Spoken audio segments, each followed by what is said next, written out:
I had an affair with my doctor, and now my whole life is falling apart. It all began with something as simple as a cough.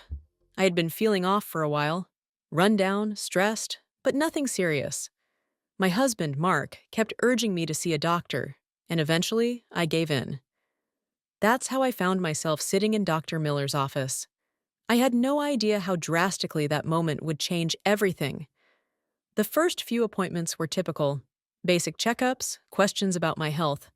Dr. Miller was polite, attentive, and professional, with just the right amount of warmth to make you feel comfortable. At first, I thought nothing of it. He was just good at his job, the kind of doctor who really listens. But over time, there were subtle changes. He started asking about my life in ways that felt a little more personal. "How's everything at home?" he asked once, casually. I didn't think much of it then, just mentioned how busy things were with the kids and my work, how my husband and I didn't seem to have much time for each other anymore. Dr. Miller nodded sympathetically, and I felt this odd sense of relief, like someone really understood how lonely I'd been feeling, even though I hadn't fully admitted it to myself. The turning point came a few months later. I had scheduled a follow-up for what I thought was a minor health issue, but when I walked into his office that day, the air between us felt different. His eyes lingered on mine for a moment too long, and when he smiled, it wasn't just polite anymore. It felt intimate. I brushed it off, convinced I was reading into things that weren't there. But then, during the exam, our hands accidentally touched. It was brief, but electric. I felt my heart race in a way it hadn't in years. Not since before I was married. Not since the early days with Mark. I quickly pulled my hand away, flustered. Dr. Miller just smiled, like he knew something I didn't. And that was when I realized that this was more than just an innocent attraction. I should have stopped it then, should have backed away before it was too late. But I didn't.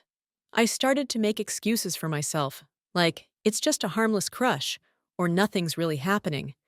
And maybe that's what I wanted to believe, but deep down, I knew better. I started thinking about Dr. Miller constantly. I'd replay our conversations in my head, wondering if he felt the same pull that I did. Then one day, I got an email from him. Not his assistant, not the automated system, him. It was short, just checking in to see how I was doing. But there was something in the tone, something unspoken, and I responded without hesitation. Soon the emails turned into texts, and the texts became more frequent. They weren't about my health anymore. They were about us. The first time we met outside his office, it wasn't supposed to be a big deal. Just coffee, a catch-up. That's how we justified it. We met at a small cafe on the edge of town, far enough from anyone I knew. I told Mark I was running errands, and I'm sure Dr. Miller had his own excuses prepared for his wife.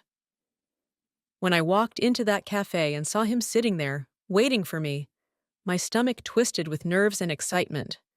We talked for hours, and for the first time in years, I felt seen. Dr. Miller asked about my marriage, my life as a mother, my dreams, things that Mark hadn't asked about in ages. It wasn't that Mark was a bad husband. He was steady, kind, and reliable. But we had settled into a routine, one that felt safe but suffocating. With Dr. Miller, everything felt new again. That first meeting led to another, and another. Eventually, we stopped pretending it was innocent. The next time we met, it was at a hotel. I told myself it was just one time, that I needed to know what this was, that I could walk away after. But I didn't. Once the affair started, I was in too deep to stop. The guilt was unbearable at first. I'd lie awake at night next to Mark, wondering how I could be doing this to him, to our family. But every time I saw Dr. Miller, I convinced myself it wasn't so bad. We were careful. No one would find out. It was just between us. But then things started to change.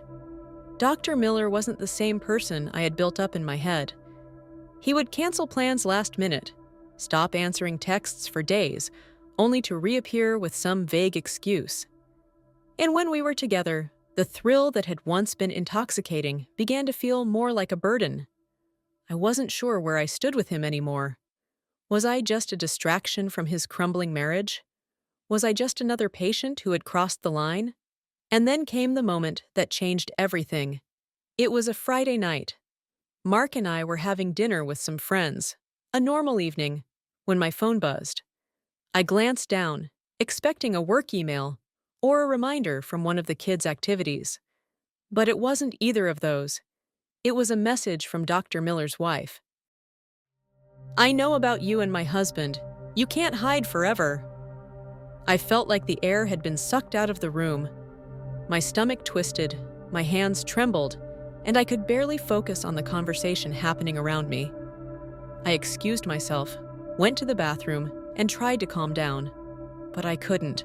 How had she found out? And what was she going to do about it? I texted Dr. Miller, demanding answers, but all I got was silence. For the first time since this all began, I felt truly alone. I realized I had risked everything for a man I didn't really know, for something that wasn't real. I had put my marriage, my family, my entire life on the line for an affair that was now crumbling in front of me. I haven't told Mark yet. I don't know if I ever will. But I know it's only a matter of time before everything unravels. Dr. Miller hasn't contacted me since, and I have no idea what his wife is planning to do. I'm living on the edge of a cliff, waiting for the ground to give way beneath me. What started as a small spark of excitement has turned into a wildfire, and now I'm standing in the ashes, wondering how I let it get this far. I had everything: a good husband, a loving family, a stable life. But it wasn't enough. And now, I don't know what's coming next.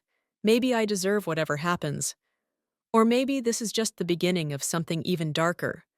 All I know is there's no going back now. The line has been crossed, and the consequences are coming.